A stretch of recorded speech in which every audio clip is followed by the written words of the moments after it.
ਸ੍ਰੀ ਵਾਹਿਗੁਰੂ ਸਾਹਿਬ ਜੀ।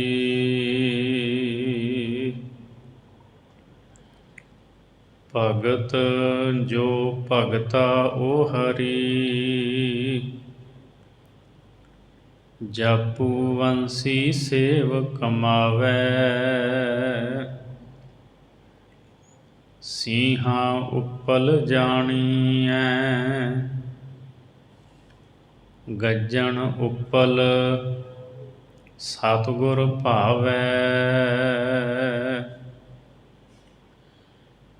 ਮੈਲ ਸਿੰਘਾਂ ਵਿੱਚ ਆਖੀਐ, ਭਾਗੀਰਥ ਕਾਲੀ ਗੁਣ ਗਾਵੈ। ਜਿਤਾ ਰੰਧਾਵਾ ਭਲਾ ਹੈ, ਬੂੜਾ ਬੁੱਢਾ ਇੱਕ ਮਨ ਧਿਆਵੈ। ਫਿਰਣਾ ਖਹਿਰਾ ਜੋਧ ਸਿੱਖ, ਜੀਵਾਈ ਗੁਰ ਸੇਵ ਕਮਾਵੈ। ਗੁਰ ਸੇਵ ਸਮਾਵੈ, ਗੁੱਜਰ ਜਾਤ ਲੁਹਾਰ ਹੈ। ਗੁਰ ਸਿੱਖੀ ਗੁਰ ਸਿੱਖ ਸੁਣਾਵੈ, ਨਾਈ ਧਿੰਨ ਵਖਾਣੀਐ। ਸਤਿਗੁਰ ਸੇਵ ਕੁਟੰਬ ਤਰਾਵੈ, ਗੁਰਮੁਖ ਸੁਖ ਫਲ ਅਲਖ ਲਖਾਵੈ। ਗੁਰਮੁਖ ਸੁਖ ਫਲ ਅਲਖ ਲਖਾਵੈ। ਵਾਹਿਗੁਰੂ ਜੀ ਕਾ ਖਾਲਸਾ, ਵਾਹਿਗੁਰੂ ਜੀ ਕੀ ਫਤਿਹ। ਪਰਮ ਸਤਿਕਾਰਯੋਗ ਜੁਗੋ ਜੁਗ ਅਟਲ, ਚਵਰ ਛਤਰ ਤਖਤ ਦੇ ਮਾਲਕ, ਦਸਾਂ ਪਾਤਸ਼ਾਹੀਆਂ ਦੀ ਜੋਤ, ਧੰਨ ਸ੍ਰੀ ਗੁਰੂ ਗ੍ਰੰਥ ਸਾਹਿਬ ਮਹਾਰਾਜ ਜੀ ਦੀ ਪਵਿੱਤਰ ਹਜ਼ੂਰੀ ਦੇ ਅੰਦਰ ਹਾਜ਼ਰੀਆਂ ਭਰ ਰਹੀ ਸਤਿਗੁਰੂ ਦੀ ਸਾਜੀ ਨਿਵਾਜੀ ਗੁਰੂ ਰੂਪ ਸਾਧ ਸੰਗਤ ਜੀ, ਆਓ ਭਾਈ ਗੁਰਦਾਸ ਜੀ ਦੀਆਂ ਵਾਰਾਂ ਦੀ ਚੱਲ ਰਹੀ ਲੜੀਵਾਰ ਵਿਚਾਰ ਦੇ ਨਾਲ ਜੁੜੀਏ। 11ਵੀਂ ਵਾਰ ਦੇ ਵਿੱਚੋਂ ਆਪ ਜੀ ਨੇ 14ਵੀਂ ਪੌੜੀ ਦਾ ਪਾਠ ਸਰਪਣ ਕੀਤਾ ਹੈ। ਇਸ 14ਵੀਂ ਪੌੜੀ ਦੇ ਅੰਦਰ ਭਾਈ ਗੁਰਦਾਸ ਸਾਹਿਬ ਜੀ ਧੰਨ ਗੁਰੂ ਨਾਨਕ ਦੇਵ ਮਹਾਰਾਜ ਜੀ ਦੇ ਸਿੱਖਾਂ ਦਾ ਜ਼ਿਕਰ ਕਰਦੇ ਹੈ ਅਤੇ ਨਾਲ ਹੀ ਧੰਨ ਗੁਰੂ ਅੰਗਦ ਦੇਵ ਮਹਾਰਾਜ ਜੀ ਦੇ ਵੇਲੇ ਜਿਹੜੇ ਸਿੱਖ ਹੋਏ ਹੈ ਉਹਨਾਂ ਦਾ ਵੀ ਜ਼ਿਕਰ ਕਰ ਰਹੇ ਹੈ। ਜਿਵੇਂ ਪਿੱਛੇ ਆਪਾਂ 13ਵੀਂ ਪੌੜੀ ਦੇ ਵਿੱਚ ਗੁਰਸਿੱਖਾਂ ਦਾ ਜ਼ਿਕਰ ਸਰਵਣ ਕੀਤਾ ਹੈ। ਭਾਈ ਪਿਰਥਾ ਮੱਲ, ਭਾਈ ਰਾਮਾ, ਹੋਰ ਸਿੱਖ, ਇਹਨਾਂ ਦਾ ਜ਼ਿਕਰ ਸ਼੍ਰੀ ਗੁਰੂ ਨਾਨਕ ਪ੍ਰਕਾਸ਼ ਗ੍ਰੰਥ ਦੇ ਵਿੱਚ ਵੀ ਆਉਂਦਾ ਹੈ। ਸੋ ਆਓ ਇਸ ਤੋਂ ਇਹ ਅਗਲੀ ਪੌੜੀ ਹੈ। ਭਾਈ ਗੁਰਦਾਸ ਸਾਹਿਬ ਜੀ ਪਹਿਲਾਂ ਗੁਰੂ ਨਾਨਕ ਸਾਹਿਬ ਜੀ ਦੇ ਵੇਲੇ ਜਿਹੜੇ ਸਿੱਖ ਹੋਏ ਹੈ, ਸਿੱਖੀ ਕਮਾਈ, ਉਹਨਾਂ ਦਾ ਜ਼ਿਕਰ ਕਰ ਰਹੇ ਹੈ। ਸ਼ਰਧਾ ਭਾਵਨਾ ਦੇ ਸਹਿਤ ਹੋ ਕੇ ਸਰਵਣ ਕਰੀਏ। ਵਾਹਿਗੁਰੂ ਜੀ। ਭਗਤ ਜੋ ਭਗਤਾ ਓ ਹਰੀ, ਜਾਪੂ ਵੰਸੀ ਸੇਵ ਕਮਾਵੈ। ਭਾਈ ਭਗਤਾ ਇਹ ਉਹਰੀ ਜਾਤ ਦੇ ਸਨ। ਜਾਪੂ ਵੰਸੀ ਇਹ ਵੀ ਖੱਤਰੀ ਸਨ। ਭਾਈ ਭਗਤਾ ਅਤੇ ਭਾਈ ਜਾਪੂ ਵੰਸੀ ਇਹ ਦੋਵੇਂ ਹੀ ਸਤਿਗੁਰੂ ਗੁਰੂ ਨਾਨਕ ਸਾਹਿਬ ਜੀ ਦੇ ਸਿੱਖ ਹੋਏ ਹੈ। ਪਾਤਸ਼ਾਹ ਦੇ ਗੁਰੂ ਨਾਨਕ ਸਾਹਿਬ ਦੇ ਭਗਤ ਹੋਏ ਅਤੇ ਇਹਨਾਂ ਨੇ ਸਤਿਗੁਰੂ ਦੀ ਸੇਵਾ ਕਮਾਈ, ਮਹਾਰਾਜ ਦੇ ਦਿੱਤੇ ਹੋਏ ਉਪਦੇਸ਼ ਨੂੰ ਧਾਰਨ ਕਰਕੇ ਜੀਵਨ ਨੂੰ ਸਫਲ ਬਣਾਇਆ।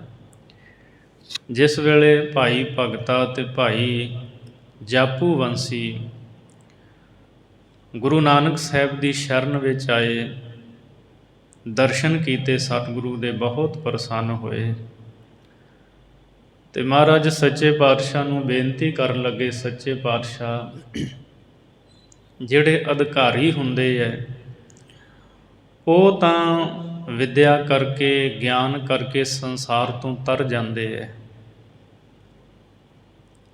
ਪਰ ਸਾਡਾ ਉਧਾਰ ਕਿਵੇਂ ਹੋਵੇਗਾ?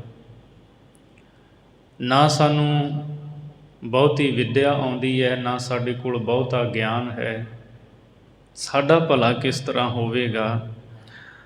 ਤਾਂ ਸਤਿਗੁਰੂ ਗੁਰੂ ਨਾਨਕ ਸਾਹਿਬ ਨੇ ਭਾਈ ਭਗਤਾ ਅਤੇ ਭਾਈ ਜਾਪੂ ਬੰਸੀ ਨੂੰ ਇਹ ਉਪਦੇਸ਼ ਦਿੱਤਾ ਸੀ। ਮਹਾਰਾਜ ਕਹਿੰਦੇ, ਤੁਸੀਂ ਗੁਰਸਿੱਖਾਂ ਦੀ ਸੇਵਾ ਕਰੋ ਅਤੇ ਜਿਹੜੇ ਮਨਮੁੱਖਾਂ ਵਾਲੇ ਕਰਮ ਹਨ ਉਹਨਾਂ ਕਰਮਾਂ ਦਾ ਤਿਆਗ ਕਰ ਦੇਵੋ।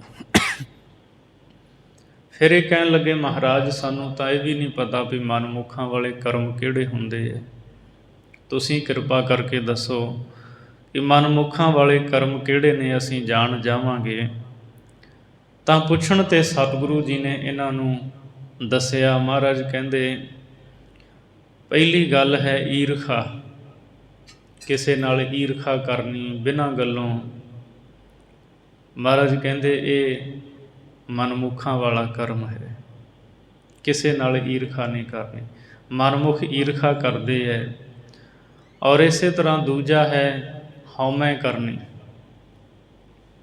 ਮਨਮੁੱਖ ਹਉਮੈ ਕਰਦੇ, ਹੰਕਾਰ ਕਰਦੇ ਹੈ।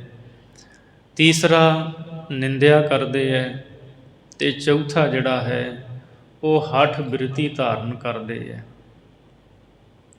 ਇਹ ਮਨਮੁੱਖਾਂ ਦਾ ਹੀ ਕਰਮ ਹੈ, ਹਠ ਬਿਰਤੀ। ਜੇ ਕੋਈ ਉਪਦੇਸ਼ ਨੂੰ ਮੰਨਦਾ ਹੈ ਠੀਕ ਹੈ, ਨਹੀਂ ਤੇ ਹਠ ਨਾ ਕਰੇ। ਔਰ ਪਾਤਸ਼ਾਹ ਜੀ ਕਹਿੰਦੇ ਇਹ ਜਿਹੜੀਆਂ ਚਾਰ ਗੱਲਾਂ ਨੇ ਇਹਨਾਂ ਦਾ ਤੁਸੀਂ ਤਿਆਗ ਕਰ ਦੇਵੋ, ਈਰਖਾ ਔਰ ਇਸੇ ਤਰ੍ਹਾਂ ਹਉਮੈ, ਨਿੰਦਿਆ ਅਤੇ ਹਠ ਬਿਰਤੀ। ਇਹ ਮਨਮੁੱਖਾਂ ਦੇ ਕਰਮ ਹਨ। ਇਹਨਾਂ ਚੌਹਾਂ ਨੂੰ ਤਿਆਗ ਕੇ ਗੁਰਸਿੱਖਾਂ ਦੀ ਸੇਵਾ ਕਰਿਆ ਕਰੋ ਅਤੇ ਧਰਮ ਦੀ ਕਿਰਤ ਕਰਿਆ ਕਰੋ, ਤੁਹਾਡਾ ਜੀਵਨ ਸਫਲ ਹੋਵੇਗਾ। ਇਹਨਾਂ ਦੋਨਾਂ ਹੀ ਗੁਰਸਿੱਖਾਂ ਨੇ, ਭਾਈ ਭਗਤਾ, ਭਾਈ ਜਾਪੂ ਬੰਸੀ ਨੇ ਸਤਿਗੁਰੂ ਦੇ ਉਪਦੇਸ਼ ਦੀ ਕਮਾਈ ਕੀਤੀ ਅਤੇ ਆਪਣਾ ਜੀਵਨ ਇਹਨਾਂ ਨੇ ਸਫਲ ਬਣਾ ਲਿਆ। ਇਸ ਤਰ੍ਹਾਂ ਕਰਕੇ ਇਹਨਾਂ ਦੀ ਕਲਿਆਣ ਹੋਈ ਸੀ। ਸੋ ਭਾਈ ਭਗਤਾ ਅਤੇ ਭਾਈ ਜਾਪੂ ਬੰਸੀ, ਇਹ ਦੋ ਨਾਂ ਇਸ ਪਹਿਲੀ ਪੰਕਤੀ ਵਿੱਚ ਭਾਈ ਗੁਰਦਾਸ ਸਾਹਿਬ ਨੇ ਲਿਖੇ ਹੈ। ਸਿੰਹਾਂ ਉੱਪਲ ਜਾਣੀਐ, ਗੱਜਣ ਉੱਪਲ ਸਤਿਗੁਰ ਭਾਵੈ। ਭਾਈ ਸਿੰਹਾਂ ਅਤੇ ਭਾਈ ਗੱਜਣ ਇਹ ਉੱਪਲ ਜਾਤੀ ਦੇ ਸਨ। ਸਤਿਗੁਰੂ ਜੀ ਦੇ ਮਹਾਰਾਜ ਜੀ ਤੋਂ ਉਪਦੇਸ਼ ਲੈ ਕੇ ਇਹਨਾਂ ਨੇ ਵੀ ਆਪਣਾ ਜੀਵਨ ਸਫਲ ਬਣਾਇਆ। ਸਿੰਹਾਂ ਅਤੇ ਗੱਜਣ ਦੋਵੇਂ ਇਹ ਚਾਚੇ ਤਾਏ ਦੇ ਪੁੱਤਰ ਭਰਾ ਸਨ। ਅਤੇ ਜਦੋਂ ਸਤਿਗੁਰੂ ਮਹਾਰਾਜ ਜੀ ਦੇ ਦਰਸ਼ਨ ਕੀਤੇ, ਇਹਨਾਂ ਨੇ ਕਿਹਾ, ਮਹਾਰਾਜ ਸਾਡਾ ਜਨਮ ਮਰਨ ਕੱਟੋ, ਕਿਰਪਾ ਕਰੋ। ਤਾਂ ਗੁਰੂ ਨਾਨਕ ਸਾਹਿਬ ਨੇ ਕਿਹਾ, ਵਾਹਿਗੁਰੂ ਗੁਰਮੰਤਰ ਦਾ ਜਾਪ ਕਰਿਆ ਕਰੋ। ਇਹਨਾਂ ਪੁੱਛਿਆ, ਮਹਾਰਾਜ ਵਾਹਿਗੁਰੂ ਗੁਰਮੰਤਰ ਜੋ ਹੈ ਉਹਦੇ ਅਰਥ ਕੀ ਨੇ? ਸੱਚੇ ਪਾਤਸ਼ਾਹ ਨੇ ਇਹਨਾਂ ਨੂੰ ਅਰਥ ਦੱਸੇ। ਵਾਹੇ ਨਾਮ ਅਸਚਰਜ ਦਾ ਹੈ ਅਤੇ ਗੁਰੂ ਜੋ ਅਗਿਆਨਤਾ ਦੇ ਹਨੇਰੇ ਨੂੰ ਦੂਰ ਕਰਕੇ ਹਿਰਦੇ ਵਿੱਚ ਗਿਆਨ ਦਾ ਪ੍ਰਕਾਸ਼ ਕਰ ਦੇਵੇ, ਉਹਨੂੰ ਗੁਰੂ ਕਹਿੰਦੇ ਹੈ। ਸੋ ਪਰਮਾਤਮਾ ਨੂੰ ਜਪੋਗੇ, ਉੱਚੀ ਅਵਸਥਾ ਦੇ ਵਿੱਚ ਪਹੁੰਚੋਗੇ। ਉਹ ਅਵਸਥਾ ਜਿਹੜੀ ਹੈਰਾਨ ਕੁਨ ਹੈ ਅਤੇ ਹਿਰਦੇ ਦੇ ਵਿੱਚੋਂ ਸਾਰਾ ਹੀ ਅਗਿਆਨਤਾ ਦਾ ਹਨੇਰਾ ਦੂਰ ਹੋ ਜਾਵੇਗਾ। ਮਹਾਰਾਜ ਜੀ ਦਾ ਉਪਦੇਸ਼ ਭਾਈ ਸਿੰਹਾਂ ਅਤੇ ਭਾਈ ਉੱਪਲ, ਇਹਨਾਂ ਦੋਹਾਂ ਨੇ ਸਤਿਗੁਰੂ ਦੇ ਉਪਦੇਸ਼ ਦੀ ਕਮਾਈ ਕੀਤੀ। ਆਪਣੇ ਧਰਮ ਦੀ ਕਿਰਤ ਕਰਕੇ ਗੁਜਰਾਨ ਕਰਦੇ ਰਹੇ ਅਤੇ ਆਪਣੇ ਜੀਵਨ ਨੂੰ ਸਫਲ ਬਣਾਇਆ। ਇਤਿਹਾਸ ਦੇ ਵਿੱਚ ਜ਼ਿਕਰ ਆਉਂਦਾ ਹੈ ਵੀ ਇੱਕ ਦਿਨ ਜਦੋਂ ਭਾਈ ਸਿੰਹੇ ਦੀ ਬੇਟੀ ਦਾ ਵਿਆਹ ਸੀ, ਅਗਲੇ ਦਿਨ ਜੰਝ ਆਉਣੀ ਸੀ। ਉਦੋਂ ਪਹਿਲਾਂ ਕੀ ਹੋਇਆ, ਕਰਤਾਰਪੁਰ ਸਾਹਿਬ ਜਾਣ ਵਾਲੀਆਂ ਸੰਗਤਾਂ, ਬਹੁਤ ਗੁਰਸਿੱਖ ਭਾਈ ਸਿੰਹੇ ਦੇ ਘਰੇ ਆ ਗਏ। ਹੁਣ ਜੰਝ ਵਾਸਤੇ ਬਹੁਤ ਸਾਰੀਆਂ ਮਠਿਆਈਆਂ ਇਤਿਆਦਿਕ ਤਿਆਰ ਕਰਕੇ ਘਰ ਦੇ ਵਿੱਚ ਰੱਖੀਆਂ ਸੀ। ਤੇ ਭਾਈ ਸਿੰਘਾਂ ਗੁਰਸਿੱਖਾਂ ਦੀ ਸੇਵਾ ਕਰਦਾ ਸੀ, ਤੇ ਜਿੰਨੀ ਵੀ ਮਠਿਆਈ ਘਰ ਦੇ ਵਿੱਚ ਬਣੀ ਸੀ, ਇਹ ਨਹੀਂ ਵੇਖਿਆ ਵੀ ਇਹ ਕੱਲ੍ਹ ਨੂੰ ਜੰਝ ਆਉਣੀ ਹੈ, ਬੇਟੀ ਦਾ ਵਿਆਹ ਹੈ, ਉਹਨਾਂ ਵਾਸਤੇ ਹੈ। ਕਹਿੰਦਾ ਪਹਿਲੋਂ ਗੁਰੂ ਕੇ ਸਿੱਖਾਂ ਦੀ ਸੇਵਾ ਕਰ ਲਈਏ। ਭਾਈ ਸਿੰਘੇ ਨੇ ਮਠਿਆਈਆਂ ਗੁਰਸਿੱਖਾਂ ਦੇ ਵਿੱਚ ਵਰਤਾਈਆਂ, ਗੁਰਸਿੱਖਾਂ ਦੀ ਸੇਵਾ ਕੀਤੀ। ਉਹ ਗੁਰਸਿੱਖ ਛਕ ਕੇ ਅੱਗੇ ਕਰਤਾਰਪੁਰ ਚਲੇ ਗਏ। ਤੇ ਅਗਲੇ ਦਿਨ ਜਦੋਂ ਜੰਝ ਆਈ ਤੇ ਭਾਈ ਸਿੰਘੇ ਦੀ ਘਰਵਾਲੀ ਕਹਿਣ ਲੱਗੀ ਵੀ ਹੁਣ ਐਡੀ ਛੇਤੀ ਮਠਿਆਈ ਤਾਂ ਥੋੜ੍ਹੀ ਰਹਿ ਗਈ ਹੈ, ਜਾਨੀ ਇੰਨੇ ਆਏ ਹੈ, ਕਿਵੇਂ ਸਾਰਿਆਂ ਨੂੰ ਪੁੱਗੇਗੀ। ਤਾਂ ਭਾਈ ਸਿੰਘੇ ਨੇ ਕਿਹਾ ਤੂੰ ਸਤਿਗੁਰੂ 'ਤੇ ਭਰੋਸਾ ਰੱਖ, ਸਤਿਗੁਰੂ ਆਪ ਮਿਹਰ ਕਰਨਗੇ। ਉਹ ਕਮਰੇ ਨੂੰ ਦਰਵਾਜ਼ਾ ਲਾ ਕੇ ਜਪਜੀ ਸਾਹਿਬ ਦਾ ਪਾਠ ਕਰਕੇ ਅਰਦਾਸ ਬੇਨਤੀ ਕੀਤੀ, ਮੇਰੇ ਸਤਿਗੁਰੂ ਆਪ ਨੇ ਰਹਿਮਤ ਕਰਨੀ। ਅਤੇ ਸਤਿਗੁਰਾਂ ਨੇ ਐਸੀ ਕਿਰਪਾ, ਐਸੀ ਬਰਕਤ ਪਾਈ ਵੀ ਸਾਰੇ ਜਿਹੜੇ ਜਾਨੀ ਸੀ ਉਹ ਮਠਿਆਈਆਂ ਛਕ ਕੇ ਤ੍ਰਿਪਤ ਹੋਏ।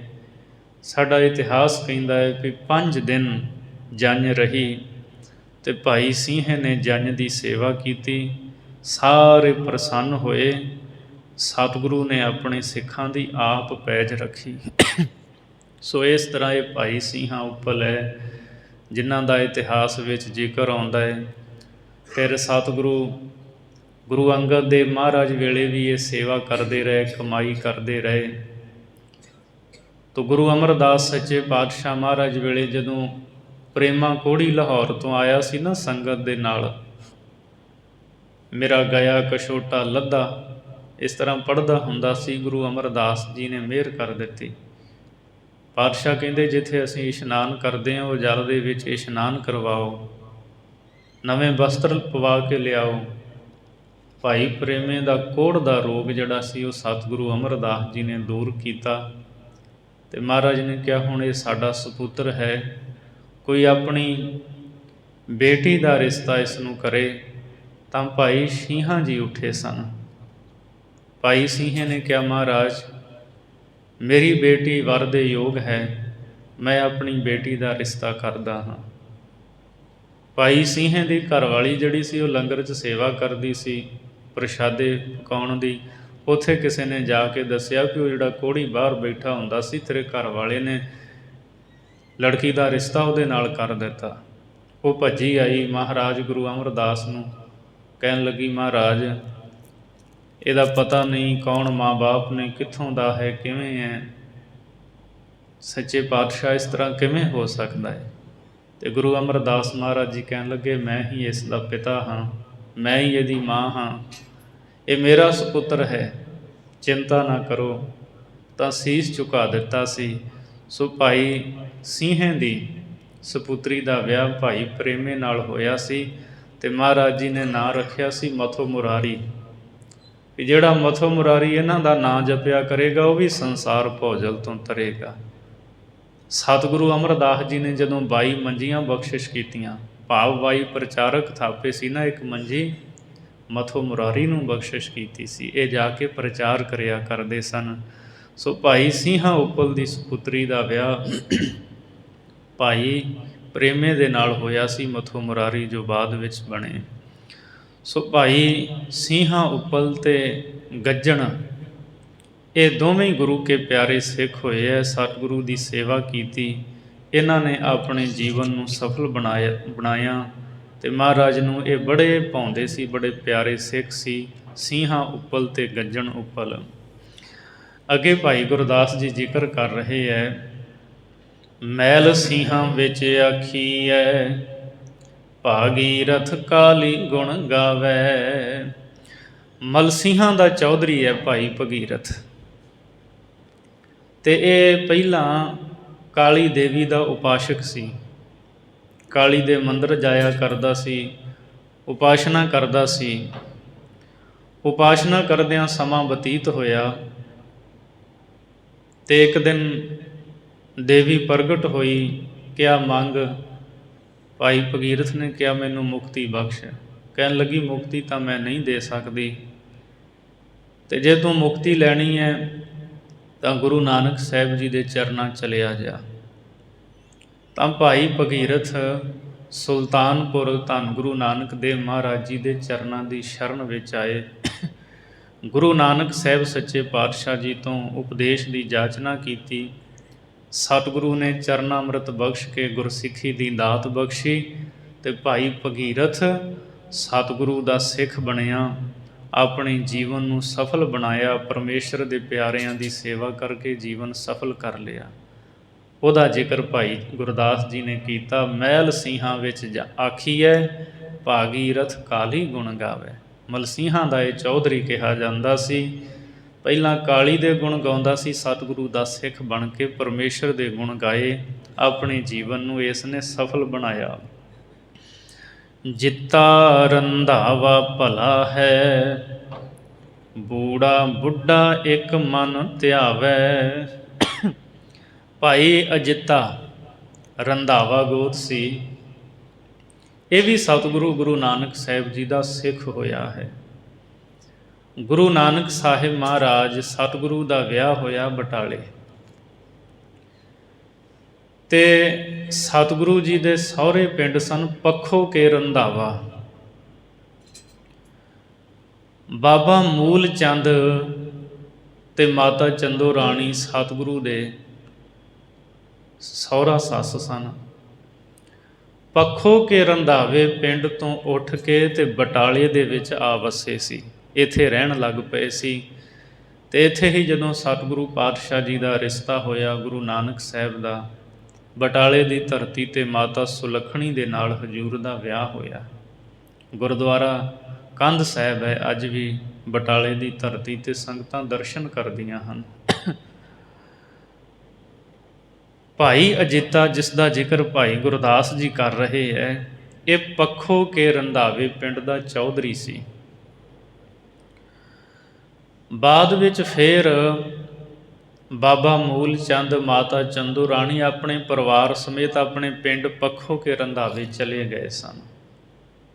ਇੱਧਰ ਸਤਿਗੁਰੂ ਮਹਾਰਾਜ ਸੱਚੇ ਪਾਤਸ਼ਾਹ ਜੀ ਦੇ ਦੋ ਸੁਪੁੱਤਰ ਬਾਬਾ ਸ਼੍ਰੀ ਚੰਦ ਜੀ, ਬਾਬਾ ਲਖਮੀ ਦਾਸ ਜੀ ਮਹਾਰਾਜ ਉਦਾਸੀਆਂ 'ਤੇ ਗਏ, ਜਗਤ ਜਲਨੰਦੇ ਨੂੰ ਤਾਰਿਆ।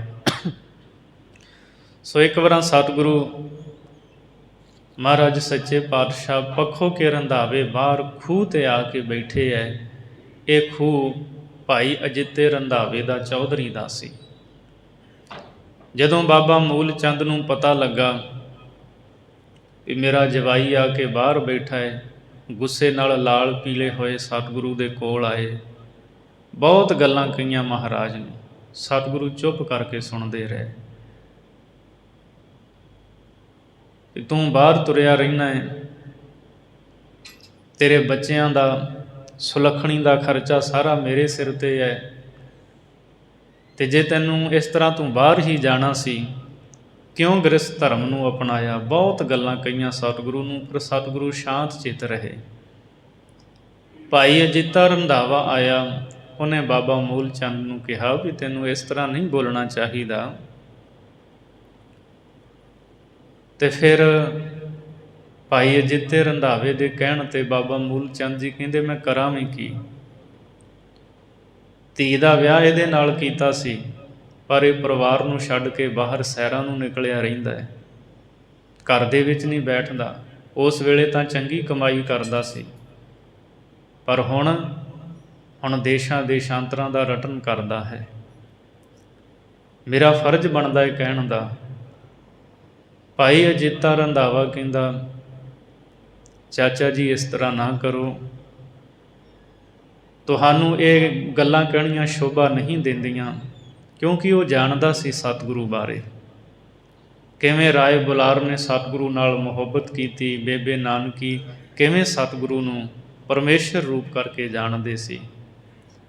ਭਾਈ ਅਜਿੱਤੇ ਰੰਧਾਵੇ ਨੇ ਸਤਿਗੁਰੂ ਦੇ ਚਰਨਾਂ 'ਤੇ ਨਮਸਕਾਰ ਕੀਤੀ, ਮਹਾਰਾਜ ਕਿਰਪਾ ਕਰੋ ਸਿੱਖੀ ਦੀ ਦਾਤ ਬਖਸ਼ੋ। ਸਤਿਗੁਰੂ ਨੇ ਚਰਨ ਅੰਮ੍ਰਿਤ ਬਖਸ਼ ਕੇ ਸਿੱਖੀ ਦੀ ਦਾਤ ਬਖਸ਼ੀ, ਵੱਡੀਆਂ ਰਹਿਮਤਾਂ ਕੀਤੀਆਂ, ਨਾਮ ਦੀਆਂ ਦਾਤਾਂ ਬਖਸ਼ ਕੇ ਨਿਹਾਲ ਕੀਤਾ। ਪੱਖੋ ਕੇ ਰੰਧਾਵੇ ਦਾ ਚੌਧਰੀ ਭਾਈ ਅਜਿੱਤਾ ਰੰਧਾਵਾ ਸਤਿਗੁਰੂ ਦਾ ਪਿਆਰਾ ਸਿੱਖ ਬਣਿਆ। ਅਤੇ ਭਾਈ ਅਜਿੱਤੇ ਰੰਧਾਵੇ ਦੀ ਗੋਸ਼ਟੀ ਦਾ ਵੀ ਜ਼ਿਕਰ ਹੈ ਇਤਿਹਾਸ ਦੇ ਵਿੱਚ। ਗੁਰੂ ਨਾਨਕ ਸਾਹਿਬ ਦੇ ਨਾਲ ਗੋਸ਼ਟੀ ਹੋਈ, ਵਿਚਾਰਾਂ ਹੋਈਆਂ। ਬਹੁਤ ਪਰਮਾਰਥ ਦੀਆਂ ਮਾਰਫਤ ਦੇ ਬਚਨ ਸਤਿਗੁਰੂ ਦੇ ਨਾਲ ਭਾਈ ਅਜਿੱਤੇ ਰੰਧਾਵੇ ਦੇ ਹੋਏ ਹੈ।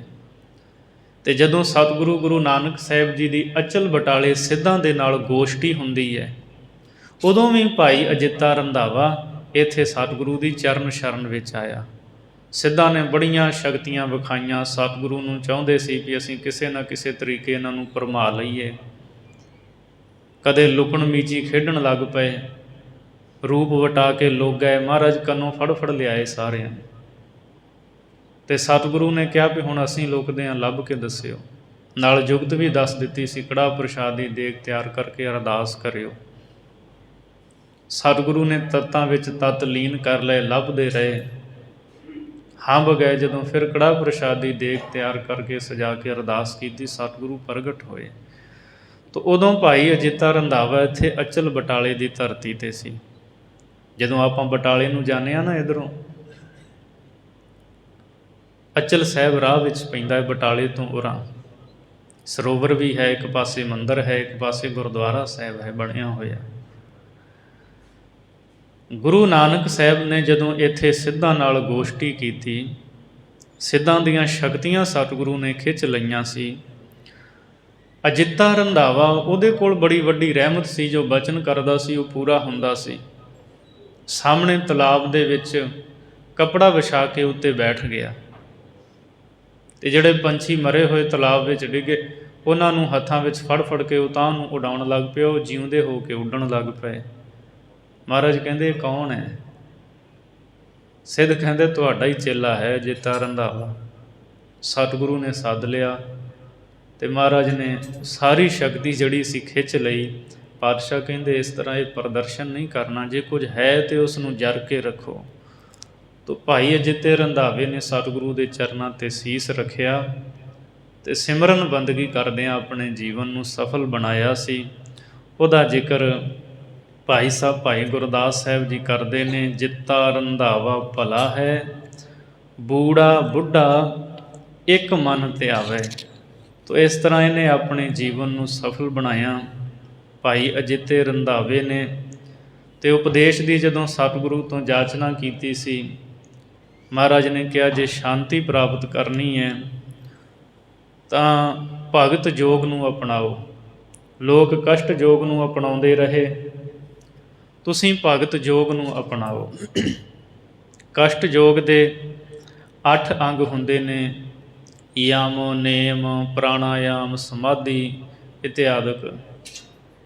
ਇਸੇ ਤਰ੍ਹਾਂ ਜਿਹੜੀ ਭਗਤੀ ਯੋਗ ਹੈ, ਪਾਤਸ਼ਾਹ ਜੀ ਕਹਿੰਦੇ ਉਹਦੇ ਵੀ 8 ਅੰਗ ਨੇ। ਮਹਾਰਾਜ ਨੇ ਸਿੱਖਿਆ ਦਿੱਤੀ ਵੀ ਪਹਿਲਾ ਯਮ ਭਗਤੀ ਦੇ ਵਿੱਚ ਇਹ ਹੈ ਵੀ ਆਪਣੇ ਮਨ ਨੂੰ ਨੀਵਾਂ ਰੱਖਣਾ। ਭਗਤੀ ਯੋਗ ਦੇ ਵਿੱਚ ਦੂਜਾ ਅੰਗ ਇਹ ਹੈ, ਸਾਧ ਸੰਗਤ ਵਿੱਚ ਜਾ ਕੇ ਕਥਾ ਕੀਰਤਨ ਸਰਵਣ ਕਰਨਾ। ਫਿਰ ਭਗਤੀ ਯੋਗ ਦੇ ਵਿੱਚ ਤੀਜਾ ਅੰਗ ਇਹ ਹੈ, ਇਕਾਂਤ ਵਿੱਚ ਬੈਠ ਕੇ ਪਰਮਾਤਮਾ ਦਾ ਸਿਮਰਨ ਕਰਨਾ ਅਤੇ ਸਾਰਿਆਂ ਦੇ ਵਿੱਚ ਪ੍ਰਭੂ ਨੂੰ ਵਸਦਾ ਹੋਇਆ ਜਾਣਨਾ। ਚੌਥਾ ਅੰਗ ਆਸਣ ਹੈ, ਜੋ ਪਰਮਾਤਮਾ ਦੇ ਵਿੱਚ ਆਪਣੀ ਬਿਰਤੀ ਨੂੰ ਟਿਕਾਉਣਾ। ਫਿਰ ਭਗਤੀ ਯੋਗ ਦਾ ਜਿਹੜਾ ਪੰਜਵਾਂ ਅੰਗ ਹੈ, ਉਹ ਇਹ ਹੈ ਕਿ ਪਰਮਾਤਮਾ ਦੀ ਸਿਫਤ ਦੇ ਵਿੱਚ ਜੁੜ ਕਰਕੇ ਅਤੇ ਗੁਰੂ ਦੇ ਜਿਹੜੇ ਬਚਨ ਨੇ ਉਹਨਾਂ ਨੂੰ ਸੁਣ ਕੇ ਮਨ ਵਿੱਚ ਉਹਨਾਂ ਬਚਨਾਂ ਨੂੰ ਇਕੱਤਰ ਕਰਨਾ, ਬਚਨਾਂ ਨੂੰ ਮਨ ਵਿੱਚ ਟਿਕਾਉਣਾ। ਫਿਰ ਗੁਰੂ ਦੇ ਬਚਨਾਂ ਨੂੰ ਸੁਣ ਕੇ ਜਿਹੜੀ ਵਸਤੂ ਨੂੰ ਸਮਝਿਆ ਹੈ ਉਹਨੂੰ ਹਿਰਦੇ ਵਿੱਚ ਉਹਦਾ ਅਭਿਆਸ ਕਰਨਾ, ਔਰ ਗੁਰਾਂ ਦੇ ਬਚਨਾਂ ਕਰਕੇ ਜੋ ਪਦਾਰਥ ਸਤਿਗੁਰੂ ਨੇ ਤਿਆਗਣ ਨੂੰ ਕਹੇ ਹੈ ਉਹਨਾਂ ਦਾ ਤਿਆਗ ਕਰਨਾ। ਇਹ ਹੈ ਪੰਜਵਾਂ ਅੰਗ ਭਗਤੀ ਦਾ। ਛੇਵਾਂ ਅੰਗ ਮਹਾਰਾਜ ਨੇ ਕਿਹਾ ਧਿਆਨ ਹੈ, ਜੋ ਗੁਰੂ ਦੇ ਬਚਨ ਸੁਣਨਾ ਪੜ੍ਹਨਾ, ਧਿਆਨ ਉਹਨਾਂ ਦੇ ਅਰਥਾਂ ਦੇ ਵਿੱਚ ਰੱਖਣਾ ਵੀ ਸ਼ਬਦ ਦਾ ਅਰਥ ਕੀ ਹੈ। ਸੱਤਵਾਂ ਅੰਗ ਸਤਿਗੁਰੂ ਨੇ ਦੱਸਿਆ ਭਗਤੀ ਯੋਗ ਦਾ ਧਾਰਨਾ ਹੈ। ਜਿਹੜਾ ਇਹ ਸਾਡਾ ਮਨ ਹੈ, ਇਹ ਕਿਸੇ ਪਾਸੇ ਕੋਈ ਸੰਕਲਪ ਕਰਕੇ ਦੌੜੇ ਭੱਜੇ ਤਾਂ ਇਸ ਮਨ ਵਿੱਚ ਫੁਰਨਾ ਨਾ ਪੈਦਾ ਹੋਣ ਦਵੇ ਇਹਨੂੰ ਰੋਕੇ। ਤੇ 8ਵਾਂ ਅੰਗ ਸਤਿਗੁਰੂ ਨੇ ਦੱਸਿਆ ਵੀ ਸਦਾ ਹੀ ਇਸ ਮਨ ਨੂੰ ਸ਼ਬਦ ਦੇ ਵਿੱਚ ਜੋੜ ਕੇ ਰੱਖਣਾ ਹੈ। ਮਨ ਸ਼ਬਦ ਵਿੱਚ ਜੁੜਿਆ ਰਵੇ ਤਾਂ ਇਹ ਸਾਵਿਕਲਪ ਸਮਾਧੀ ਪੂਰਨ ਹੁੰਦੀ ਹੈ। ਤੇ ਜਿਹੜਾ ਗੁਰੂ ਦਾ ਸ਼ਬਦ ਹੈ ਸਦਾ ਹੀ ਮਨ ਨੂੰ ਸ਼ਬਦ ਦੇ ਅਰਥ ਦੇ ਵਿੱਚ ਲੀਨ ਰੱਖਣਾ। ਸੱਚੇ ਪਾਤਸ਼ਾਹ ਜੀ ਕਹਿੰਦੇ ਇਸ ਨੂੰ ਨਿਰਵਿਕਲਪ ਸਮਾਧੀ ਕਿਹਾ ਜਾਂਦਾ। ਜੋ ਤਾਤ ਪਰਜ ਹੈ ਉਹ ਮਨ ਵਿੱਚ ਠਹਿਰ ਜਾਵੇ। ਸੋ ਇਸ ਤਰ੍ਹਾਂ ਇਹ ਭਗਤੀ ਯੋਗ ਦੇ ਅੰਗ ਨੇ। ਭਾਈ ਅਜਿੱਤਾ ਰੰਧਾਵਾ ਨੇ ਸਤਿਗੁਰੂ ਦੇ ਉਪਦੇਸ਼ ਨੂੰ ਕਮਾਇਆ ਤੇ ਭਗਤੀ ਕਰਦਿਆਂ ਭਾਈ ਅਜਿੱਤੇ ਰੰਧਾਵੇ ਦਾ ਉਧਾਰ ਹੋਇਆ। ਅੱਗੇ ਭਾਈ ਗੁਰਦਾਸ ਜੀ ਜ਼ਿਕਰ ਕਰ ਰਹੇ ਨੇ, ਬੂੜਾ ਬੁੱਢਾ ਇੱਕ ਮਨ ਧਿਆਵੇ। ਬਾਬਾ ਬੁੱਢਾ ਸਾਹਿਬ ਦਾ ਪਹਿਲਾ ਨਾਮ ਭਾਈ ਬੂੜਾ ਸੀ। ਇਤਿਹਾਸ ਆਪ ਜੀ ਨੇ ਬਹੁਤ ਵਾਰ ਸਰਵਣ ਕੀਤਾ ਹੈ। ਕੱਥੂ ਨੰਗਲ ਨਗਰ ਹੈ। 1506 ਈਸਵੀ ਦੇ ਵਿੱਚ ਬਾਬਾ ਬੁੱਢਾ ਸਾਹਿਬ ਦਾ ਜਨਮ ਹੋਇਆ। ਘਰਦਿਆਂ ਨੇ ਨਾਂ ਰੱਖਿਆ ਸੀ ਬੂੜਾ। 12 ਸਾਲ ਦੀ ਉਮਰ ਸੀ।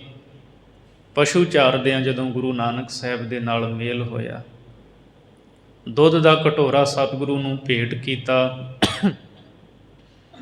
ਤੇ ਬੇਨਤੀ ਕੀਤੀ, ਸੱਚੇ ਪਾਤਸ਼ਾਹ ਜਨਮ ਮਰਨ ਕੱਟੋ, ਮੌਤ ਦਾ ਭੈ ਦੂਰ ਹੋਵੇ। ਪਾਤਸ਼ਾਹ ਜੀ ਕਹਿੰਦੇ ਅਜੇ ਤੂੰ ਬਾਲਕ ਹੈ ਤੇ ਤੈਨੂੰ ਇਹ ਮੌਤ ਦੀਆਂ ਗੱਲਾਂ ਦੀ ਇਹ ਸੋਝੀ ਕਿੱਥੋਂ। ਭਾਈ ਬੂੜੇ ਨੇ ਹੱਥ ਜੋੜ ਕੇ ਬੇਨਤੀ ਕੀਤੀ, ਮਹਾਰਾਜ ਸਾਡੇ ਪਿੰਡ ਹਾਕਮ ਆਏ ਸੀ ਮੁਗਲ। ਉਹਨਾਂ ਨੇ ਕੱਚੀਆਂ ਤੇ ਪੱਕੀਆਂ ਸਾਰੀਆਂ ਹੀ ਫਸਲਾਂ ਉਜਾੜ ਦਿੱਤੀਆਂ ਤੇ ਮਨ ਨੇ ਸੋਚਿਆ ਮਨਾ ਜੰਮ ਵੀ ਇਸ ਤਰ੍ਹਾਂ ਹੀ ਹੋਵੇਗਾ ਮੌਤ। ਕੀ ਪਤਾ ਬਚਪਨ ਵਿੱਚ ਲੈ ਜਾਏ, ਜਵਾਨੀ ਵਿੱਚ, ਬੁਢੇਪੇ 'ਚ ਤਾਂ ਸਾਰੇ ਹੀ ਜਾਂਦੇ ਹੈ। ਹੋਰ ਬਚਨ ਬਿਲਾਸ ਹੋਏ। ਸਤਿਗੁਰੂ ਕਹਿੰਦੇ ਤੂੰ ਬਾਲਕ ਨਹੀਂ, ਤੇਰੀ ਤਾਂ ਬੁੱਢਿਆਂ ਵਾਲੀ ਮੱਤ ਹੈ, ਤੂੰ ਬੁੱਢਾ ਹੈ। ਉਦੋਂ ਤੋਂ ਭਾਈ ਬੂੜੇ ਦਾ ਨਾਂ ਪੈ ਗਿਆ ਬੁੱਢਾ। ਭਾਈ ਬੁੱਢਾ ਫਿਰ ਬਾਬਾ ਬੁੱਢਾ। ਬੜੇ ਸਤਿਕਾਰਤ ਹਸਤੀ ਹੋਏ ਹੈ। ਮਹਾਰਾਜ ਗੁਰੂ ਨਾਨਕ ਸਾਹਿਬ ਦਾ ਮੇਲ 12 ਸਾਲ ਦੀ ਉਮਰ ਵਿੱਚ ਹੋਇਆ ਸੀ। 1631 ਨੂੰ ਬਾਬਾ ਬੁੱਢਾ ਸਾਹਿਬ ਜੀ ਦਾ ਅਕਾਲ ਚਲਾਣਾ ਹੁੰਦਾ ਹੈ। 113 ਸਾਲ ਗੁਰੂ ਨਾਨਕ ਸਾਹਿਬ ਦੇ ਘਰ ਦੀ ਸੇਵਾ ਕੀਤੀ। ਕਰਤਾਰਪੁਰ ਸਾਹਿਬ ਰਹਿ ਕੇ ਵੀ ਸੇਵਾ ਕਰਦੇ ਰਹੇ ਤੇ ਗੁਰੂ ਨਾਨਕ ਸਾਹਿਬ ਨੇ ਬਚਨ ਕਹੇ ਸਨ। ਜਦੋਂ ਧਾਨਕ ਰੂਪ ਧਾਰਨ ਕੀਤਾ ਤੇ ਬਾਬਾ ਬੁੱਢਾ ਸਾਹਿਬ ਨੂੰ ਸਤਿਗੁਰੂ ਨੇ ਕਿਹਾ ਸੀ, ਤੈਥੋਂ ਕਦੇ ਓਹਲੇ ਨਾ ਹੋਸਾਂ। ਗੁਰੂ ਅੰਗਦ ਦੇਵ ਜੀ ਨੇ ਕਿਹਾ, ਤਿਨ ਕਉ ਕਿਆ ਉਪਦੇਸੀਐ ਜਿਨ ਗੁਰ ਨਾਨਕ ਦੇਓ। ਗੁਰੂ ਅਮਰਦਾਸ ਜੀ ਨੇ ਸਿੱਖੀ ਦੀ ਅਵਧੀ ਕਹਿ ਕੇ ਬਾਬਾ ਬੁੱਢਾ ਸਾਹਿਬ ਨੂੰ ਸਤਿਗੁਰੂ ਨੇ ਸਨਮਾਨਿਆ। ਫਿਰ ਐਸੀ ਮਹਾਨ ਸ਼ਖਸੀਅਤ ਬਾਬਾ ਬੁੱਢਾ ਸਾਹਿਬ ਜੀ ਹਨ ਜਿਨ੍ਹਾਂ ਨੇ 8 ਪਾਤਸ਼ਾਹੀਆਂ ਦੇ ਦਰਸ਼ਨ ਇਹਨਾਂ ਨੇਤਰਾਂ ਦੇ ਨਾਲ ਕੀਤੇ। ਗੁਰੂ ਨਾਨਕ ਸਾਹਿਬ ਮਹਾਰਾਜ ਜੀ ਤੋਂ ਲੈ ਕੇ ਸਤਿਗੁਰੂ ਅੰਗਦ ਦੇਵ ਮਹਾਰਾਜ, ਸਤਿਗੁਰੂ ਅਮਰਦਾਸ ਮਹਾਰਾਜ ਜੀ, ਧੰਨ ਗੁਰੂ ਰਾਮਦਾਸ ਸੱਚੇ ਪਾਤਸ਼ਾਹ, ਧੰਨ ਗੁਰੂ ਅਰਜਨ ਦੇਵ ਜੀ ਮਹਾਰਾਜ, ਧੰਨ ਗੁਰੂ ਹਰਗੋਬਿੰਦ ਸਾਹਿਬ ਜੀ, 5 ਪਾਤਸ਼ਾਹੀਆਂ ਨੂੰ ਤਾਂ ਆਪ ਗੁਰਿਆਈ ਦਾ ਤਿਲਕ ਦਿੱਤਾ। ਗੁਰੂ ਅੰਗਦ ਦੇਵ ਜੀ ਤੋਂ ਗੁਰੂ ਹਰਗੋਬਿੰਦ ਸਾਹਿਬ ਜੀ ਤੱਕ। ਤੇ ਉਸ ਵੇਲੇ ਗੁਰੂ ਤੇਗ ਬਹਾਦਰ ਮਹਾਰਾਜ ਜੀ ਵੀ ਸਨ ਔਰ ਸਤਿਗੁਰੂ ਹਰਿਰਾਏ ਸਾਹਿਬ ਜੀ ਵੀ। 8 ਪਾਤਸ਼ਾਹੀਆਂ ਦੇ ਦੀਦਾਰ ਕੀਤੇ। ਜਦੋਂ ਵੀ ਕਿਤੇ ਸਿੱਖੀ ਦਾ ਜਹਾਜ਼ ਕਿਸੇ ਘੁੰਮਣ ਘੇਰੀ ਵਿੱਚ ਫਸਿਆ, ਬਾਬਾ ਬੁੱਢਾ ਜੀ ਨੇ ਉਸ ਨੂੰ ਬਾਹਰ ਕੱਢਿਆ। ਪ੍ਰਿੰਸੀਪਲ ਸਤਵੀਰ ਸਿੰਘ ਜੀ ਲਿਖਦੇ ਹੈ, ਬਾਬਾ ਬੁੱਢਾ ਸਾਹਿਬ ਜੀ ਤਾਂ ਕੁਤਬੀ ਸਿਤਾਰੇ ਸਨ। ਜਿਸ ਕੁਤਬੀ ਸਿਤਾਰੇ ਨੂੰ ਵੇਖ ਕੇ ਸਿੱਖੀ ਦਾ ਜਹਾਜ਼ ਜਦੋਂ ਕਿਸੇ ਘੁੰਮਣ ਘੇਰੀ ਵਿੱਚ ਫਸਦਾ ਸੀ ਤੇ ਕਿਨਾਰੇ ਲੱਗ ਜਾਂਦਾ ਸੀ। ਖਡੂਰ ਸਾਹਿਬ ਦੀ ਧਰਤੀ 'ਤੇ ਮਾਤਾ ਖੀਵੀ ਦੇ ਨਾਲ ਮਿਲ ਕੇ ਲੰਗਰ ਵਿੱਚ ਸੇਵਾ ਕਰਦੇ ਰਹੇ। ਫਿਰ ਗੁਰੂ ਅਮਰਦਾਸ ਸੱਚੇ ਪਾਤਸ਼ਾਹ ਮਹਾਰਾਜ ਵੇਲੇ ਸੇਵਾ ਕੀਤੀ, ਬੌਲੀ ਦਾ ਟੱਪ ਆਪ ਜੀ ਤੋਂ ਲਵਾਇਆ। ਬੜੀ ਵੱਡੀ ਘਲਣਾ ਬਾਬਾ ਬੁੱਢਾ ਸਾਹਿਬ ਜੀ ਦੀ ਰਹੀ ਹੈ। ਧੰਨ ਗੁਰੂ ਰਾਮਦਾਸ ਮਹਾਰਾਜ ਵੇਲੇ ਸੇਵਾ ਕੀਤੀ। ਗੁਰੂ ਅਰਜਨ ਦੇਵ ਸੱਚੇ ਪਾਤਸ਼ਾਹ ਜੀ ਨੇ ਵੱਡੀਆਂ ਬਖਸ਼ਿਸ਼ਾਂ ਕੀਤੀਆਂ। ਗੁਰੂ ਗ੍ਰੰਥ ਸਾਹਿਬ ਜੀ ਦੀ ਸੰਪਾਦਨਾ ਕੀਤੀ ਤੇ ਰਾਮਸਰ ਸਾਹਿਬ ਵਾਲੇ ਅਸਥਾਨ ਤੋਂ ਗੁਰੂ ਗ੍ਰੰਥ ਸਾਹਿਬ ਜੀ ਦਾ ਸਵਰੂਪ ਬਾਬਾ ਬੁੱਢਾ ਸਾਹਿਬ ਜੀ ਦੇ ਸੀਸ ਤੇ ਬਿਰਾਜਮਾਨ ਕਰਕੇ ਸਤਿਗੁਰੂ ਆਪ ਚੌਰ ਸਾਹਿਬ ਕਰਦੇ ਸੱਚਖੰਡ ਸ੍ਰੀ ਹਰਿਮੰਦਰ ਸਾਹਿਬ ਪੁੱਜੇ ਸੀ। ਵਾਰ ਭੋਗ ਕੋ ਸੁਣ ਮਨ ਲਾਈ, ਸ਼੍ਰੀ ਅਰਜੁਨਪੁਰ ਗਿਰਾ ਅਲਾਈ। ਬੁੱਢਾ ਸਾਹਿਬ ਖੋਲੋ ਗ੍ਰੰਥ, ਲਿਹੋ ਆਵਾਜ਼ ਸੁਨੇ ਸਭ ਪੰਥ। ਅਦਬ ਸਹਿਤ ਤਬ ਗ੍ਰੰਥ ਸੋ ਖੋਲਾ, ਲੈ ਆਵਾਜ਼ ਬੁੱਢਾ ਮੁਖ ਬੋਲਾ। ਸੂਹੀ ਮਹੱਲਾ ਪੰਜਵਾ। ਸੰਤਾਂ ਕੇ ਕਾਰਜ ਆਪ ਖਲੋਇਆ, ਹਰ ਕੰਮ ਕਰਾਵਣ ਆਇਆ ਰਾਮ। ਧਰਤ ਸੁਹਾਵੀ ਤਾਲ ਸੁਹਾਵਾ, ਵਿੱਚ ਅੰਮ੍ਰਿਤ ਜਲ ਛਾਇਆ ਰਾਮ। ਇਹ ਪਹਿਲਾ ਹੁਕਮਨਾਮਾ ਸੀ ਗੁਰੂ ਗ੍ਰੰਥ ਸਾਹਿਬ ਜੀ ਦਾ। 1604 ਨੂੰ ਸੱਚਖੰਡ ਸ੍ਰੀ ਹਰਿਮੰਦਰ ਸਾਹਿਬ ਵਿਖੇ ਆਇਆ। 98 ਸਾਲ ਉਮਰ ਸੀ ਉਦੋਂ ਬਾਬਾ ਬੁੱਢਾ ਸਾਹਿਬ ਜੀ ਦੀ। 98 ਸਾਲ ਜਦੋਂ ਉਹ ਸੱਚਖੰਡ ਸ੍ਰੀ ਹਰਿਮੰਦਰ ਸਾਹਿਬ ਜੀ ਦੇ ਪਹਿਲੇ ਮੁੱਖ ਗ੍ਰੰਥੀ ਬਣੇ ਬਾਬਾ ਬੁੱਢਾ ਸਾਹਿਬ ਜੀ। ਹੁਣ ਤਾਂ 60-62 ਸਾਲ ਦੀ ਉਮਰ ਵਿੱਚ ਉਹ ਰਿਟਾਇਰ ਕਰ ਦਿੰਦੇ ਹੈ। ਬਾਕੀ ਸਰੀਰ ਵੀ ਉਸ ਤਰ੍ਹਾਂ ਦੇ ਨਹੀਂ ਰਹੇ ਜੋ ਪਹਿਲਾਂ ਸਨ। ਗੁਰੂ ਹਰਗੋਬਿੰਦ ਸਾਹਿਬ ਮਹਾਰਾਜ ਜੀ ਨੂੰ ਗੁਰਿਆਈ ਦਾ ਤਿਲਕ ਆਪ ਜੀ ਨੇ ਬਖਸ਼ਿਆ।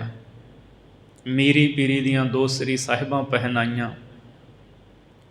ਗੁਰੂ ਹਰਗੋਬਿੰਦ ਸਾਹਿਬ ਜੀ ਨੇ ਤਖਤ ਰਚਿਆ, ਕਿਸੀ ਰਾਜ ਨਹਿ ਹਾਥ ਲਗਾਇਓ, ਬੁੱਢੇ ਔ ਗੁਰਦਾਸ ਬਣਾਇਓ। ਬਾਬਾ ਬੁੱਢਾ ਜੀ ਤੇ ਭਾਈ ਗੁਰਦਾਸ ਸਾਹਿਬ ਨੇ ਬਣਾਇਆ। ਜਦੋਂ ਗੁਰੂ ਹਰਗੋਬਿੰਦ ਸਾਹਿਬ ਜੀ ਗਵਾਲੀਅਰ ਦੇ ਵਿੱਚ ਸਨ ਤਾਂ ਉੱਥੇ ਗਏ, ਪੈਦਲ ਚੱਲ ਕੇ ਚੌਂਕੀਆਂ ਦੀ ਰੀਤ ਚਲਾਈ। ਸਤਿਗੁਰੂ ਨੇ ਆ ਕੇ ਬਚਨ ਕਿਹਾ ਸੀ, ਤੁਹਾਡੀਆਂ ਚੌਂਕੀਆਂ ਜੁਗੋ ਜੁਗ ਅਟਲ ਰਹਿਣਗੀਆਂ। ਅਸੀਂ ਅਰਦਾਸ ਵਿੱਚ ਪੜ੍ਹਦੇ ਹਾਂ, ਚੌਂਕੀਆਂ ਝੰਡੇ ਬੁੰਗੇ ਜੁਗੋ ਜੁਗ ਅਟਲ, ਧਰਮ ਕਾ ਜੈਕਾਰ। ਬਾਬਾ ਬੁੱਢਾ ਸਾਹਿਬ ਦਾ ਇਤਿਹਾਸ ਬੜਾ ਲੰਮਾ, ਮੈਂ ਜ਼ਿਕਰ ਨਹੀਂ ਕੀਤਾ। ਗੁਰੂ ਨਾਨਕ ਸਾਹਿਬ ਜੀ ਤੋਂ ਲੈ ਕੇ ਗੁਰੂ ਹਰਗੋਬਿੰਦ ਸਾਹਿਬ ਜੀ ਤੱਕ, ਜਦੋਂ ਆਪ ਰਮਦਾਸ ਦੀ ਧਰਤੀ 'ਤੇ ਅਕਾਲ ਚਲਾਣਾ ਕਰਦੇ ਆ, 6 ਪਾਤਸ਼ਾਹੀਆਂ ਦੇ ਇਤਿਹਾਸ ਦੇ ਨਾਲ ਨਾਲ ਹੀ ਬਾਬੇ ਬੁੱਢੇ ਸਾਹਿਬ ਦਾ ਇਤਿਹਾਸ ਚੱਲੇਗਾ। ਸੋ ਮਹਾਨ ਬ੍ਰਹਮ ਗਿਆਨੀ ਸਤਿਪੁਰਸ਼ ਬਾਬਾ ਬੁੱਢਾ ਸਾਹਿਬ ਜੀ ਹੋਏ ਹੈ। ਭਾਈ ਗੁਰਦਾਸ ਸਾਹਿਬ ਜੀ ਕਹਿੰਦੇ ਨੇ, ਬੂੜਾ ਬੁੱਢਾ ਇੱਕ ਮਨ ਧਿਆਵੇ। ਬਾਬਾ ਬੁੱਢਾ ਸਾਹਿਬ ਜੀ, ਜਿਨ੍ਹਾਂ ਦਾ ਪਹਿਲਾ ਨਾਮ ਭਾਈ ਬੂੜਾ, ਇੱਕ ਮਨ ਸਤਿਗੁਰੂ ਨੂੰ ਧਿਆਉਂਦੇ ਰਹੇ ਹੈ। ਫਿਰਣਾ ਖਹਿਰਾ ਜੋਧ ਸਿੱਖ, ਜੀਵਾਈ ਗੁਰਸੇਵ ਸਮਾਵੈ। ਇਸੇ ਤਰ੍ਹਾਂ ਭਾਈ ਫਿਰਣਾ ਜੋ ਖਹਿਰਾ ਗੋਤ ਦੇ ਸਨ, ਇਹ ਖਡੂਰ ਨਿਵਾਸੀ ਸਿੱਖ ਸਨ। ਭਾਈ ਜੋਧ, ਫਿਰਣਾ ਖਹਿਰਾ ਜੋਧ ਸਿੱਖ। ਭਾਈ ਫਿਰਣਾ ਤੇ ਭਾਈ ਜੋਧ, ਇਹ ਵੀ ਦੋਵੇਂ ਸਿੱਖ ਸਤਿਗੁਰੂ ਗੁਰੂ ਨਾਨਕ ਸਾਹਿਬ ਜੀ ਦੇ ਸਿੱਖ ਹੋਏ ਹੈ। ਅਤੇ ਮਹਾਰਾਜ ਦੀ ਸ਼ਰਨ ਵਿੱਚ ਆ ਕੇ ਇਹਨਾਂ ਨੇ ਉਪਦੇਸ਼ ਮੰਗਿਆ ਸੀ ਅਤੇ ਸੱਚੇ ਪਾਤਸ਼ਾਹ ਜੀ ਨੇ ਕਿਰਪਾ ਕੀਤੀ। ਮਹਾਰਾਜ ਕਹਿੰਦੇ, ਅੰਮ੍ਰਿਤ ਵੇਲੇ ਉੱਠ ਕੇ ਇਸ਼ਨਾਨ ਕਰਕੇ ਨਾਮ ਦਾ ਅਭਿਆਸ ਕਰਿਆ ਕਰੋ, ਮਨ ਨੀਵਾਂ ਰੱਖੋ ਅਤੇ ਪਰਮਾਤਮਾ ਨੂੰ ਆਪਣਾ ਮਾਲਕ ਜਾਣੋ। ਇਸ ਤਰ੍ਹਾਂ ਸਤਿਗੁਰੂ ਦੇ ਉਪਦੇਸ਼ ਨੂੰ ਸੁਣ ਕੇ ਪਰਮਾਤਮਾ ਦੇ ਨਾਲ ਇਹਨਾਂ ਪ੍ਰੀਤ ਕੀਤੀ ਅਤੇ ਇਹਨਾਂ ਦਾ ਉਧਾਰ ਹੋਇਆ। ਭਾਈ ਫਿਰਣਾ ਅਤੇ ਭਾਈ ਜੋਧ। ਭਾਈ ਜੋਧ ਤੋਂ ਹੀ ਭਾਈ ਲਹਿਣੇ ਨੇ ਬਾਣੀ ਸੁਣੀ ਸੀ ਖਡੂਰ ਸਾਹਿਬ। ਜਿਤ ਸੇਵਿਆ ਸੁਖ ਪਾਈਐ, ਸੋ ਸਾਹਿਬ ਸਦਾ ਸੰਭਾਲੀਐ। ਜਿਤ ਕੀਤਾ ਪਾਈਐ, ਆਪਣਾ ਸਾ ਘਾਲ ਬੁਰੀ ਕਿਉਂ ਘਾਲੀਐ। ਮੰਦਾ ਮੂਲ ਨ ਕੀ ਚਾਹੀਦੇ, ਲੰਮੀ ਨਦਰ ਨਿਹਾਲੀਐ। ਜਿਉ ਸਾਹਿਬ ਨਾਲ ਨਾ ਹਾਰੀਐ, ਤੇ ਵੇਹਾ ਪਾਸਾ ਢਾਲੀਐ। ਕਿਛ ਲਾਹੇ ਉੱਪਰ ਘਾਲੀਐ।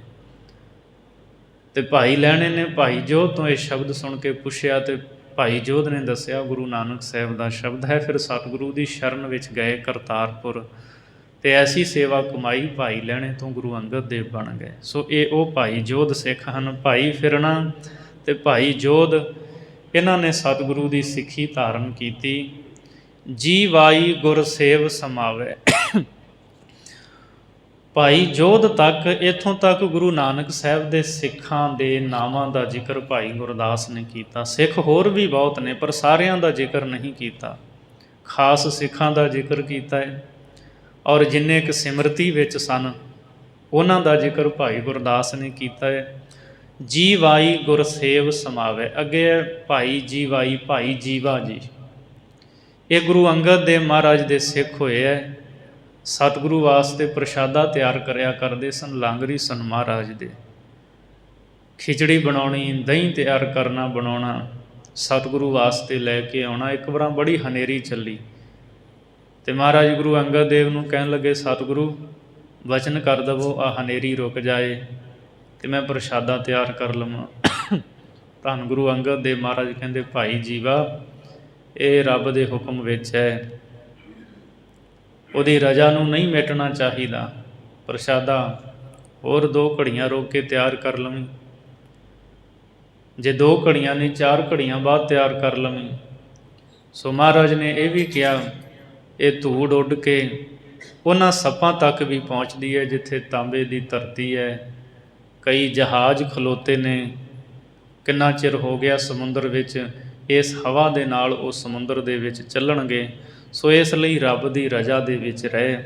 ਇਉਂ ਭਾਈ ਜੀਵੇ ਨੂੰ ਸਿੱਖਿਆ ਦਿੱਤੀ ਸਤਿਗੁਰੂ ਅੰਗਦ ਦੇਵ ਮਹਾਰਾਜ ਜੀ ਨੇ। ਗੁੱਜਰ ਜਾਤ ਲੋਹਾਰ ਹੈ, ਗੁਰ ਸਿੱਖੀ ਗੁਰ ਸਿੱਖ ਸਮਾਵੈ। ਭਾਈ ਗੁੱਜਰ ਗੁਰੂ ਅੰਗਦ ਦੇਵ ਮਹਾਰਾਜ ਦੇ ਸਿੱਖ ਹੋਏ ਹੈ। ਇਹ ਲੋਹਾਰ ਸਨ ਅਤੇ ਗੁਰਸਿੱਖੀ ਇਹਨਾਂ ਕਮਾਈ ਅਤੇ ਗੁਰਸਿੱਖੀ ਦੇ ਗੁਣਾਂ ਨੂੰ ਹੋਰਾਂ ਤਾਈਂ ਸੁਣਾਇਆ, ਇਹਨਾਂ ਉਪਦੇਸ਼ ਦਿੱਤਾ ਹੋਰਾਂ ਨੂੰ ਵੀ। ਸਤਿਗੁਰੂ ਅੰਗਦ ਦੇਵ ਜੀ ਦੀ ਸ਼ਰਨ ਵਿੱਚ ਆ ਕੇ ਭਾਈ ਗੁੱਜਰ ਨੇ ਅਰਦਾਸ ਕੀਤੀ ਸੀ, ਮਹਾਰਾਜ ਅਸੀਂ ਤਾਂ ਆਪਣੇ ਕੰਮ ਧੰਦਿਆਂ ਵਿੱਚ ਸਦਾ ਰੁੱਝੇ ਰਹਿੰਦੇ ਹਾਂ ਅਤੇ ਸਾਡਾ ਕਿਵੇਂ ਉਧਾਰ ਹੋਵੇਗਾ। ਸਤਿਗੁਰੂ ਅੰਗਦ ਦੇਵ ਨੇ ਸਿੱਖਿਆ ਦਿੱਤੀ ਸੀ, ਅੰਮ੍ਰਿਤ ਵੇਲੇ ਉੱਠ ਕੇ ਇਸ਼ਨਾਨ ਕਰਕੇ ਜਪਜੀ ਸਾਹਿਬ ਦਾ ਪਾਠ ਕਰਿਆ ਕਰੋ, ਔਰ ਧਰਮ ਦੀ ਕਿਰਤ ਕਰਦਿਆਂ ਨਾਮ ਜਪਦੇ ਰਿਹਾ ਕਰੋ, ਗੁਰਸਿੱਖਾਂ ਦੀ ਸੇਵਾ ਕਰਿਆ ਕਰੋ, ਅਤੇ ਜੇ ਕੋਈ ਗਰੀਬ ਹੋਵੇ ਮਹਾਰਾਜ ਕਹਿੰਦੇ ਗੁਰੂ ਦੇ ਨਿਮਿਤ ਉਹਦਾ ਕਾਰਜ ਕਰ ਦਿਆ ਕਰੋ। ਲੰਮਾ ਸਮਾਂ ਇਹ ਸਾਧ ਸੰਗਤ ਕਰਦੇ ਰਹੇ ਅਤੇ ਇੱਕ ਵਾਰ ਐਸਾ ਸਮਾਂ ਆਇਆ ਜਦੋਂ ਕਿਸੇ ਇੱਕ ਸਾਧ ਨੂੰ ਝੂਠੀ ਤੋਹਮਤ ਲਾ ਕੇ ਕਿਸੇ ਰਾਜੇ ਦੀ ਕੈਦ ਵਿੱਚ ਪਾ ਦਿੱਤਾ ਗਿਆ ਸੀ। ਉਹ ਕਿਸੇ ਤਰੀਕੇ ਦੇ ਨਾਲ ਉੱਥੋਂ ਨਿਕਲ ਆਇਆ। ਉਹ ਸਾਧ, ਉਹਨੂੰ ਪਤਾ ਸੀ ਭਾਈ ਗੁੱਜਰ ਦਾ। ਉਹ ਭਾਈ ਗੁੱਜਰ ਦੇ ਘਰੇ ਆਇਆ ਰਾਤ ਵੇਲੇ। ਹੁਣ ਲੋਹਾਰ ਦਾ ਕੰਮ ਕਰਦਾ ਸੀ, ਉਹਦੇ ਪੈਰਾਂ 'ਚ ਸੰਗਲ ਸਨ। ਥੋੜ੍ਹਾ ਤੁਰਿਆ ਜਾਂਦਾ ਸੀ, ਰਾਤ ਦਾ ਵੇਲਾ ਸੀ, ਕਿਸੇ ਤਰੀਕੇ ਨਾਲ ਨਿਕਲ ਕੇ ਆ ਗਏ ਅਤੇ ਭਾਈ ਗੁੱਜਰ ਨੂੰ ਆ ਕੇ ਕਿਹਾ ਵੀ ਤੂੰ ਆ ਪੈਰਾਂ ਵਿੱਚ ਸੰਗਲ ਪਏ ਕੱਟ ਦੇ। ਅਤੇ ਭਾਈ ਗੁੱਜਰ ਨੇ ਉਹ ਸੰਗਲ ਜਿਹੜੇ ਸੀ ਪੈਰਾਂ ਵਿੱਚ ਪਏ ਹੋਏ, ਉਹਨਾਂ ਸੰਗਲਾਂ ਨੂੰ ਕੱਟ ਦਿੱਤਾ। ਉਹਦੀ ਬੰਦ ਖਲਾਸੀ ਹੋਈ। ਜਦੋਂ ਗੁਰੂ ਅੰਗਦ ਦੇਵ ਜੀ ਨੂੰ ਆ ਕੇ ਦੱਸਿਆ, ਸਤਿਗੁਰੂ ਬਹੁਤ ਪ੍ਰਸੰਨ ਹੋਏ। ਮਹਾਰਾਜ ਕਹਿੰਦੇ ਭਲੇ ਦਾ ਕਾਰਜ ਕੀਤਾ ਹੈ ਤੂੰ। ਸੋ ਇਸ ਤਰ੍ਹਾਂ ਇਹ ਭਾਈ ਗੁੱਜਰ ਜਾਤ ਲੋਹਾਰ ਹੈ। ਗੁੱਜਰ ਜਾਤ ਲੋਹਾਰ ਹੈ, ਗੁਰਸਿੱਖੀ ਗੁਰਸਿੱਖ ਸੁਣਾਵੇ। ਇਹ ਲੋਹਾਰ ਸਨ ਭਾਈ ਗੁੱਜਰ। ਗੁਰਸਿੱਖੀ ਦੀ ਆਪ ਕਮਾਈ ਕੀਤੀ ਔਰ ਹੋਰਾਂ ਨੂੰ ਵੀ ਗੁਰਸਿੱਖੀ ਬਾਰੇ ਦੱਸਿਆ। ਕਈ ਇਹਨਾਂ ਦੀ ਸੰਗਤ ਕਰਕੇ ਤਰੇ ਹੈ। ਨਾਈ ਧਿੰਗ ਵਖਾਣੀਐ, ਸਤਿਗੁਰ ਸੇਵ ਕੁਟੰਬ ਤਰਾਵੈ। ਭਾਈ ਧਿੰਗਾ ਜੀ ਇਹ ਨਾਈ ਸਨ। ਭਾਈ ਗੁਰਦਾਸ ਸਾਹਿਬ ਜੀ ਕਹਿੰਦੇ ਸਤਿਗੁਰੂ ਦੀ ਸੇਵਾ ਕਰਕੇ ਸਾਰਾ ਪਰਿਵਾਰ ਹੀ ਇਹਨਾਂ ਦਾ ਤਰ ਗਿਆ। ਸਾਰਾ ਪਰਿਵਾਰ ਹੀ ਇਹਨਾਂ ਦਾ ਸੰਸਾਰ ਤੋਂ, ਭੌਜਲ ਤੋਂ ਤਰ ਗਿਆ। ਇਹ ਵੀ ਸਤਿਗੁਰੂ ਅੰਗਦ ਦੇਵ ਮਹਾਰਾਜ ਦੇ ਦਰਬਾਰ ਵਿੱਚ ਆਏ, ਸੇਵਾ ਕਰਦੇ ਰਹੇ। ਗੁਰਸਿੱਖਾਂ ਦੀ ਮੁੱਠੀ ਚਾਪੀ ਕਰਨੀ, ਸਿਆਲ ਦੇ ਦਿਨਾਂ ਵਿੱਚ ਪਾਣੀ ਗਰਮ ਕਰਕੇ ਇਸ਼ਨਾਨ ਕਰਵਾਉਣਾ। ਤਾਂ ਇੱਕ ਦਿਨ ਸਤਿਗੁਰੂ ਗੁਰੂ ਅੰਗਦ ਦੇਵ ਮਹਾਰਾਜ ਜੀ ਤੋਂ ਉਪਦੇਸ਼ ਦੀ ਜਾਚਨਾ ਕੀਤੀ ਤਾਂ ਸਤਿਗੁਰੂ ਨੇ ਭਾਈ ਧਿੰਗਾ ਨੂੰ ਕਿਹਾ ਸੀ, ਭਾਈ ਧਿੰਗਾ ਗੁਰੂ ਹੈ ਗੋਰ ਕਬਰ, ਅਤੇ ਜਿਹੜਾ ਚੇਲਾ ਹੁੰਦਾ ਨਾ ਇਹ ਹੈ ਮੁਰਦਾ। ਮੁਰਦਾ ਬੰਦਾ ਹੀ ਕਬਰ ਦੇ ਵਿੱਚ ਸਮਾਉਂਦਾ ਹੈ। ਜਦੋਂ ਚੇਲਾ ਮੁਰਦਾ ਹੋ ਜਾਏ, ਭਾਵ ਹਉਮੈ ਨੂੰ, ਹੰਕਾਰ ਨੂੰ ਖਤਮ ਕਰ ਦੇਵੇ, ਸੰਕਲਪ ਵਿਕਲਪ ਰੂਪੀ ਅੰਗ ਨਾ ਉਹਦੇ ਹਿੱਲਣ, ਉਦੋਂ ਫਿਰ ਉਹ ਗੁਰੂ ਗੌਰ ਦੇ ਵਿੱਚ ਸਮਾ ਜਾਂਦਾ, ਭਾਵ ਉਹ ਗੁਰੂ ਦੇ ਵਿੱਚ ਲੀਨ ਹੋ ਜਾਂਦਾ ਹੈ।